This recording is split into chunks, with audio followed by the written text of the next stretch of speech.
Olá pessoal, tudo bem?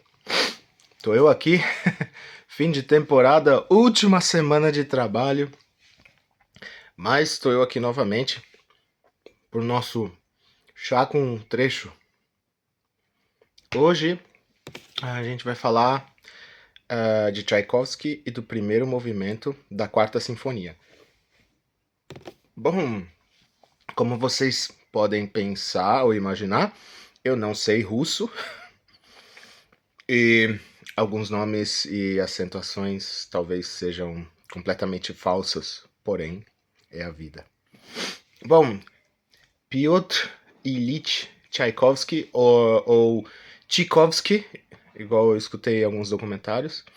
Ele nasceu em Votkinsk, na Rússia, em 1840 e faleceu em São Petersburgo, também na Rússia, em 1893.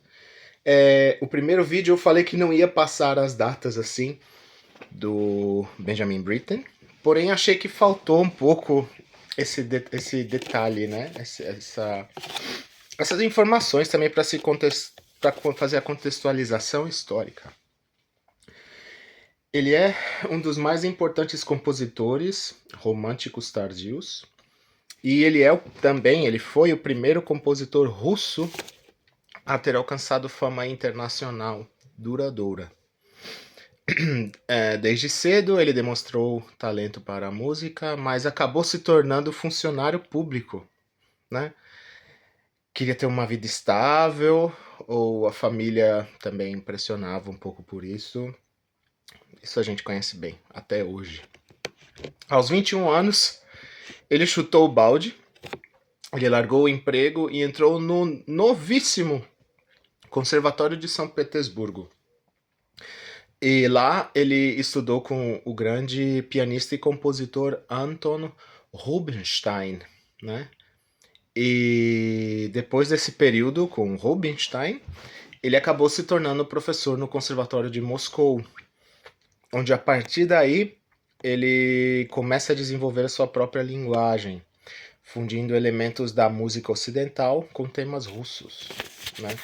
Sempre essa visão do mentor, né? Tem um mentor e depois você segue o seu caminho, para descobrir a sua linguagem e tal.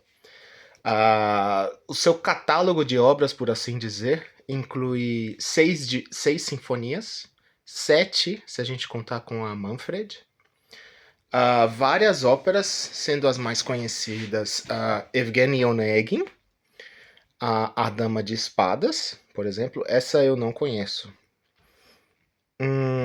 Evgeny já foi encenado no Municipal, na época que eu trabalhava lá, Municipal de São Paulo. Porém, eu não estava escalado. Então assisti uma vez, eu não toquei. Balés, ele teve muito sucesso com os balés, né? Balés famosíssimos, como o Quebra-Nozes, o Lago dos Cisnes, a Bela Adormecida, ou então, já falei, o Lago dos Cisnes. Esse é o problema de ler um roteiro, às vezes a mente vai mais rápido. Né? O Lago dos Cisnes acabou, por exemplo, virando tema de um filme, né, sobre a vida da bailarina e tal, que foi nominado ao Oscar há um tempo atrás, uns 15 anos atrás, se não me engano. É um filme também muito interessante, mas não tem nada a ver com Tchaikovsky. Ah, ele também escreveu poemas sinfônicos, por assim dizer, como a Romeo e Julieta, Francesca da Rimini e o famosíssimo e muito executado no Brasil, 1812. Canhão, sinos, para evocarem a derrota do Napoleão, ou melhor, a vitória do Império Russo, né, contra Napoleão. E, enfim, ele compôs também canções, músicas de câmara e concertos. Tem uma história que é curiosa sobre os concertos. Eu procurei pesquisar sobre isso. Existe um concerto para flauta de Tchaikovsky, mas Tchaikovsky assim. um flautista. Um flautista brasileiro que se chama James Strauss, eu não conheço pessoalmente. Não sei como ele teve acesso a. Mas ele teve acesso, talvez foi até a talvez deva existir alguma fundação Tchaikovsky, algum museu que tenha esse material. E ele teve acesso aos sketches, né? Ao livro de. O livro de sketches do Tchaikovsky, onde ele escrevia, ou escreveu, a ideia desse, por assim dizer, concerto para flauta e orquestra. E o nosso colega James, ele pegou as sketches e organizou-as e gravou em primeira mão esse concerto de Tchaikovsky. A questão que fica para mim é se a gente pode dar a paternidade desse concerto para o Tchaikovsky. Para mim, isso não é tão claro, mas vocês podem checar no Spotify. Ele gravou e tá lá no Spotify, vocês podem ouvir. Tem um trecho da cadência que tem um trecho da Sexta Sinfonia de Tchaikovsky. É interessante. Eu investiria um tempo para ouvir e tirar as minhas próprias conclusões. Eu investi esse tempo e acho que se vocês fizessem isso, seria muito interessante. E, bom, toda a produção do Tchaikovsky era muito carregado de uma excelente, gigante, cavalar dose de drama. Muita intensidade emocional. Vocês vão entender por que depois. Ou melhor, agora. Vida pessoal. Ele era homossexual numa época e cultura que o julgava e o condenava. Não existia espaço para esse tipo de expressão, por assim dizer, né? No momento histórico em que ele vivia. Isso lhe trouxe muitas crises de depressão e também muito isolamento, né? Ele teve um casamento, ele chegou sim a se casar com uma estudante, antiga estudante. O casamento foi desastroso, ele durou só algumas semanas e, segundo pesquisas, o casamento não foi consumado e isso deixava a mulher de Tchaikovsky naturalmente muito frustrada. E esse casamento acabou terminando. Porém, eles não se separaram, eles se separaram fisicamente no papel, não. Ela era uma estudante dele e ela tinha profunda admiração pelas suas composições, talvez por isso, né? Não sei, não sei muito bem. E creio que muita gente não consegue saber dessa informação ainda, do porquê eles não terem. É disquite que fala? Eu não sei porque eu ainda não sofri nenhum. Bom, porém, ele manteve uma relação epistolar por 13 anos com a sua patrona, Nadezhda von Meck, né? Ela o apoiou financeiramente por anos, 13, porém, eles combinaram de nunca conversarem pessoalmente, nunca terem contato físico pessoalmente. Ela era ou estava viúva de um senhor cujo nome me falha, que era um rico e tinha era dono das linhas de trem ou empresas de trem dessa parte da Rússia. Ela tinha muito dinheiro e ela gostava muito da produção artística de Tchaikovsky, então ela o auxiliou com uma mesada todo mês, né? E quando o casamento de Tchaikovsky acabou, por assim dizer, ele fugiu. E ele fugiu com o auxílio dessa Frau von Meck, que deu um auxílio financeiro para ele e esquecer, ou esperar o fogo abaixar, digamos assim, na Itália e na Suíça, né? Depois ele voltou e tal. Eles nunca se viram pessoalmente, como eu disse, e esse suporte aconteceu entre 1877 e terminou abruptamente em 1990. Sem nenhuma explicação, ela simplesmente parou de escrever, parou de enviar a mesada do Tchaikovsky, e muita gente diz que ela passava por dificuldades financeiras naquele momento. Alguns estudiosos suspeitam que existiam fatores emocionais e ou familiares do lado da senhora von Meck que determinaram esse encerramento do patrocínio e também das conversas, né? Eles trocaram mais de 1.200 cartas, né? É muita coisa se você for parar para pensar, sempre com muito respeito, sempre com muito respeito, né? E eles temiam que esse contato físico que eles de momento quebraram, falando não vamos, né? Não vamos ter esse contato físico, quebraria o encanto idealizado dessa relação platônica, né? Nessas cartas, eles falam sobre os mais diversos assuntos, falam sobre música, filosofia, literatura e trocam experiências de vida, né? Sempre, como eu disse, com muita formalidade, né? Não sei se de repente ela esperava alguma ação dele, e não sei também se ele talvez colocava essa distância para não ter uma relação real, né? Para manter no plano onírico. E o plano onírico idealizado é tudo tranquilo, não tem briga, não tem nada, não tem questionamento e também não tem julgamento, né? Então foi assim que se passou. Bom, dentre as importantes obras desse período, com a sua patrona, patronesse, não me lembro o nome, bom, pesquisar. Ele compôs importantíssimas obras como as sinfonias número 4 e número 5. O concerto para piano número 1 foi revisado nesse período. O balé O Lago dos Cisnes, o concerto para violino e várias peças de câmara e canções, muitas das quais foram dedicadas a Frau von Meck.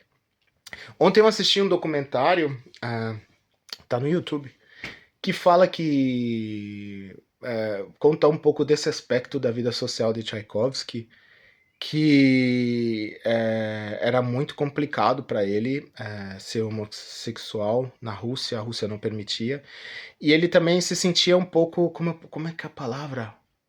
Tinha um pouco de paranoia, porque os guardas ficavam olhando, é como, digamos, um Big Brother antigo, não um Big Brother da televisão do livro, 1984. E realmente dá para entender um pouco da paranoia dele, porque devia ser muito pesado, né? Ter a sua vida sempre revisada, bisbilhotada. Bom, esse relacionamento ilustra o relacionamento dele com a Frau von Meck, ilustra um constante tema na vida do Tchaikovsky, a busca por intimidade e aceitação, acompanhada pelo medo da vulnerabilidade direta, né? Isso aí também você pode ver no, no livro do Karnal, né? O dilema do porco-espinho, alguma coisa assim, que diz que basicamente quanto mais próximo você tá de uma pessoa, mais próximo você também pode se machucar devido aos espinhos das pessoas, né? As pessoas não são 100% boas, ou 100% virtuosas, por assim dizer. Bom, o mundo emocional do Tchaikovsky era muito intenso, mas era contido, muito contido. Ele não podia demonstrar, né? Por convenções sociais e por sua própria introspecção, né? Então, muito do que ele fazia, do que ele escrevia, assim como o Britten, é diretamente se não a única maneira de se expressar 100% da sua verdade sem usar palavras, ou no caso da ópera, enfim, né? Tchaikovsky, falecimento. Ele faleceu em 6 de novembro de 1893. 9 dias depois da estreia, ele estreou, né? Da sua sexta sinfonia, a Patética. A Patética ela vem da palavra grega pathos, que se refere a paixão, sofrimento ou emoção, né? E essa sinfonia a gente acabou de tocar sábado. É realmente. Eu prefiro a quarta e a quinta, por assim dizer. Ela acaba muito triste, vale muito a pena ouvir. Tanto que o terceiro movimento é onde o pessoal aplaude achando que é o final, mas não, né? Ele, como sua última sinfonia, termina a sinfonia de maneira sofrida, triste. Uma sinfonia muito bonita, porém ah, termina muito triste. Começa bem introspectiva. É bem interessante, bem interessante. Ah, então, a morte de Tchaikovsky ainda é cercada de muitos mistérios e continua gerando debate entre os biógrafos e os estudiosos. Aí um pouco de fofoca, né? Entre algumas versões estão as versão oficial. Oficial. Cólera. Ah, ele estava em São Petersburgo e ele bebeu água sem ferver durante uma epidemia de cólera. Então ele contraiu a doença e infelizmente faleceu. Segunda versão, suicídio forçado. Alguns estudiosos sugerem a hipótese de suicídio devido ao consumo deliberado da água contaminada. Uhum. Não tô afirmando nada, eu acho. Não sei. Pode ser, mas não sei. Essa hipótese está conectada à possibilidade de que ele teria sido pressionado por um tribunal de honra da Escola de Direito de São Petersburgo, onde ele estudou. Né? E esse tribunal de honra ele aconteceu somente para como uma maneira de preservar a reputação da instituição após o vazamento de rumores sobre a homossexualidade de Tchaikovsky. Ah, então, isso era escandalizado, isso foi escandalizado e criminalizado, isso era, né? Essa prática, digamos assim, ser homossexual na Rússia, para o Império Russo, era um escândalo e era crime, né? E ok, essa probabilidade, talvez tendo em vista de como era o caráter do Tchaikovsky, uma pessoa muito sensível, infelizmente pode ter algum fundamento, digamos assim. E existe uma ausência de consenso, né, entre essas duas versões, né? Não existem provas definitivas que sustentem essas hipóteses não oficiais.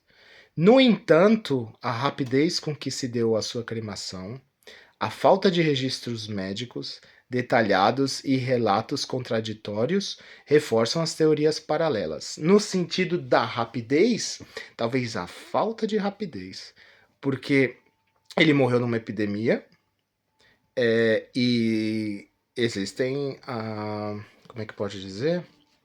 Existem procedimentos padrões, por assim dizer. Caixão fechado, né, morreu, enterra, o velório para a família curto. E o Tchaikovsky recebeu em torno de 8.000 visitas assim que ele faleceu. Então, isso deu espaço para esse tipo de teoria, para essas teorias. Porém, ele era muito famoso. Então, né, dá para compreender o porquê de terem aberto essa exceção. Talvez seja até uma responsabilidade do governo do governo da época ter, ou da falta do governo da época, do império da época, ter aberto essa exceção para ele, porém foi aberta. Bom, as circunstâncias finais do Tchaikovsky, elas refletem o sofrimento emocional profundo e o conservadorismo, no caso do Tchaikovsky, esse sofrimento emocional profundo e o conservadorismo e a repressão adotados, ou melhor, que foram adotados na Rússia czarista, né? Era bem pesado. Por exemplo, isso eu não escrevi. As coisas que que eu assisti no documentário ontem diziam que, por exemplo, Tchaikovsky ficou apaixonado pelo violinista que ele queria tocar, ou que ele acabou dedicando, escrevendo para o primeiro concerto de violino. Não sei até que ponto isso é novela ou foi realmente realidade. E de sair na rua de mão dada, e nesse problema, nesse período, isso era um grande problema para ele. Então ele saiu de São Petersburgo e foi morar nos arredores, uma vila, uma cidade menor, que ele podia se expressar um pouco mais livremente, por assim dizer, né? Momento. Bom, precisei pausar, chegou a encomenda aqui. Como sempre, não para mim. Bom, a Quarta Sinfonia de Tchaikovsky. Vou falar exclusivamente do primeiro movimento. Vocês já estão vendo que o vídeo deu 21 minutos. Espera aí. Bom, vou tentar ser o mais sucinto possível. Também gosto de falar, isso é um problema. Sinfonia número 4, primeiro movimento. A sinfonia abre com o chamado tema do destino. Pam, patatatan, tan, tan, patatatan, tan, tirim, pibi. É uma fanfarra potente e angustiante. Uhum. Tocada pelos metais. E essa fanfarra simboliza uma força decisiva que impede nossos impulsos de alcançar a felicidade. Muita gente diz que as dualidades dessa sinfonia, elas estão com base no casamento também, por motivos... ele queria casar para fugir digamos assim, do Big Brother do Império, né? E dizem que muito desse embate que acontece na sinfonia era embate que acontecia entre o que ele queria e o que os outros esperavam, ou o que ele deveria fazer pelos outros no caso a sociedade. Para quem acredita que tudo está escrito em definitivo, o destino está selado, né?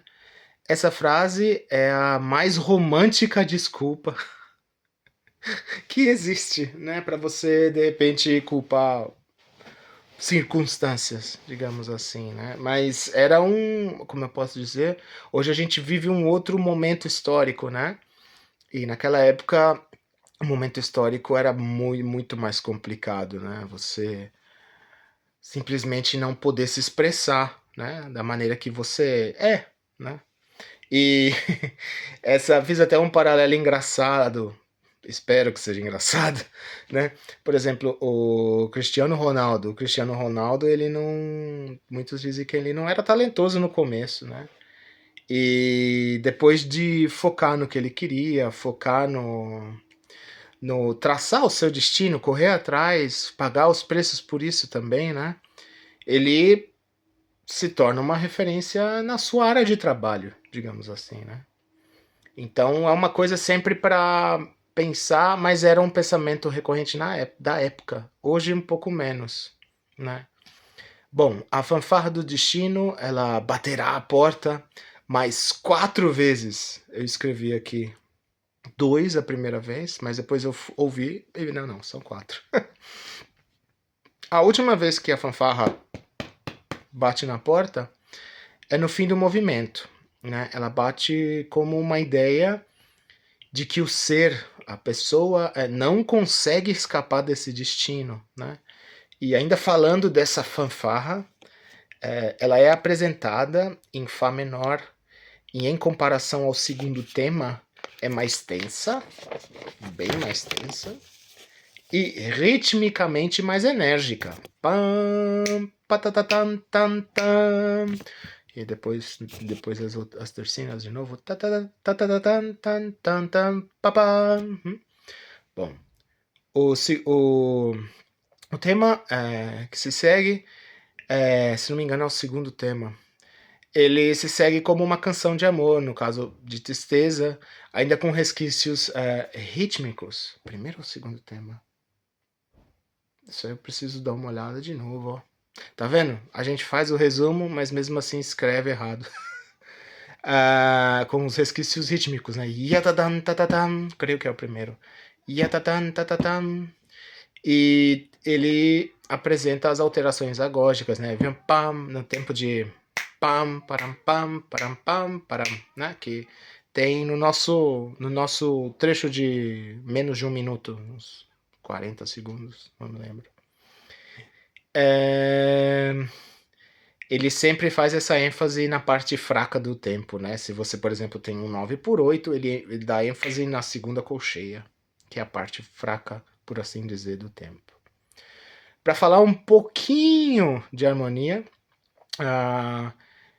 Tchaikovsky agiu de maneira inesperada, né? O que torna essa angústia pela resolução mais intensa, e ele cria uma grande linha narrativa durante o desenvolvimento do primeiro movimento, né?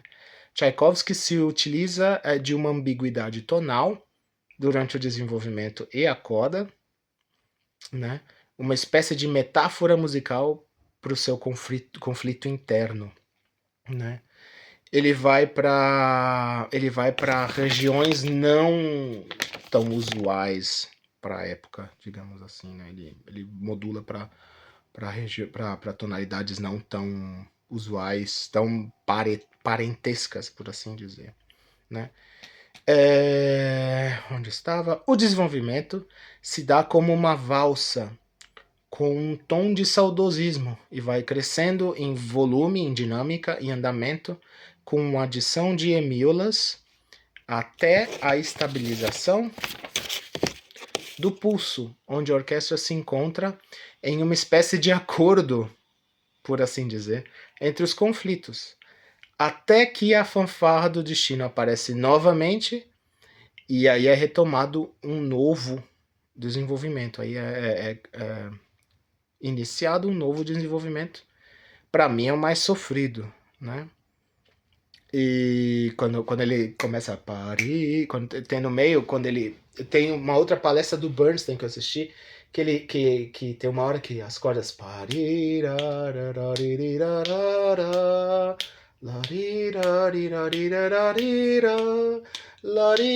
e o Bernstein começa a falar sobre esse trecho com as palavras I want you, I want you. É como se fosse um reforço, né? É muito interessante também essa palestra do Bernstein. Bom, desculpem, apertei aqui o botão, fiz besteira. Sou novo ainda na casa. Bom, onde estava? Harmonia. A harmonia anda com os baixos e não se resolve. Madeiras e cordas seguem num discurso de sofrimento que é prolongado por intervenções da fanfarra, até culminar em uma intervenção de metais e tímpanos que levam a um decrescendo e a águas mais calmas. No começo, Fá maior. Uma nova valsa se apresenta, e aí a gente está falando do começo do nosso excerto, até se tornar algo mais rápido e coordenado, até desembocar novamente no tema do destino, seguido de um decrescendo. Essa angústia continua crescente e nos apresenta, ela chega, ela desemboca na coda, né? Repetir também é uma forma de nos demonstrar, de deixar claro que o conflito existe, o conflito está lá, e ele, infelizmente ou felizmente, dependendo da maneira que a gente pensa, ele não nos apresenta uma clara resolução, né? Não deixa claro.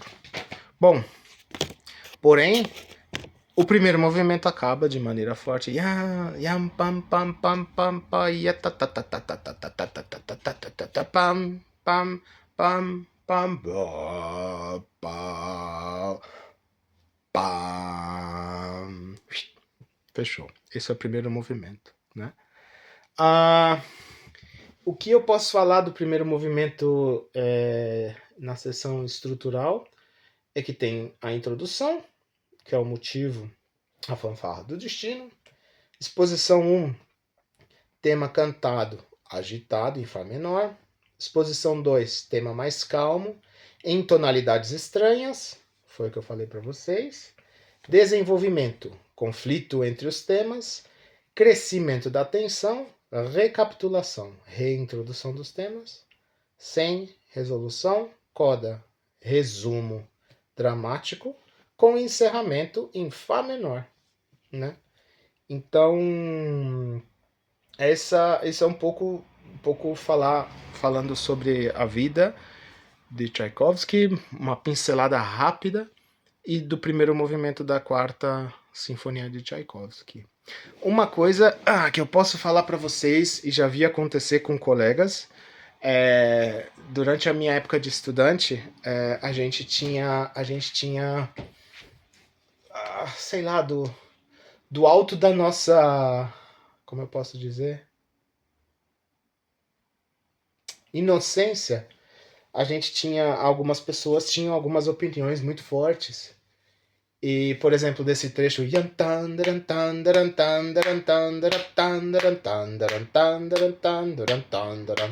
né? Eu sempre pensava muito no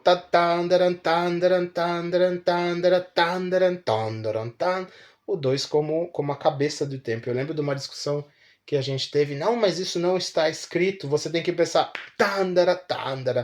não sei como cantar, não sei como fazer, mas você tem que pensar que o 1 ainda é o impulso do tempo forte e tal. Enfim, cria-se uma tese gigantesca, criou-se, né, nesse momento, uma tese gigantesca sobre esse trecho do Tchaikovsky. E, por exemplo, eu lembro que essa discussão, como uma das várias discussões que eu tive na faculdade, ela terminou de maneira não tão, digamos, amistosa, porque eu toquei e falei, aí o colega ou a colega, não me lembro, eu lembro da discussão, falou alguma coisa e tal, e não, tem que ser assim, tem que ser assado, e aí eu,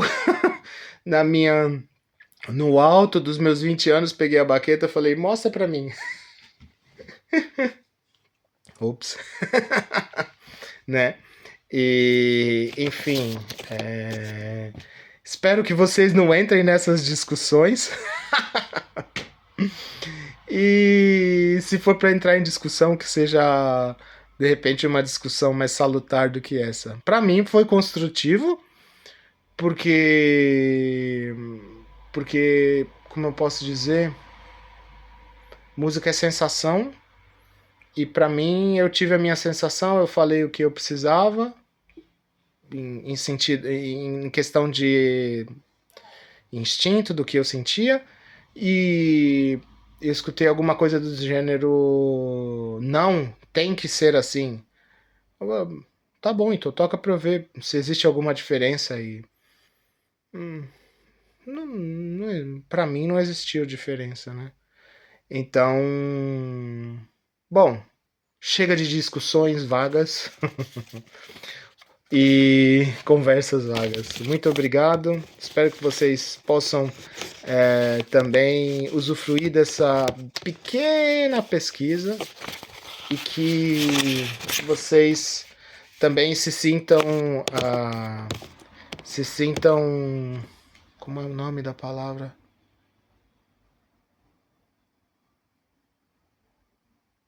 Convidados, esqueci a palavra, mas convidados a também começarem a fazer um pouquinho de pesquisa, pesquisarem um pouquinho. Um abraço para vocês, tchau, tchau.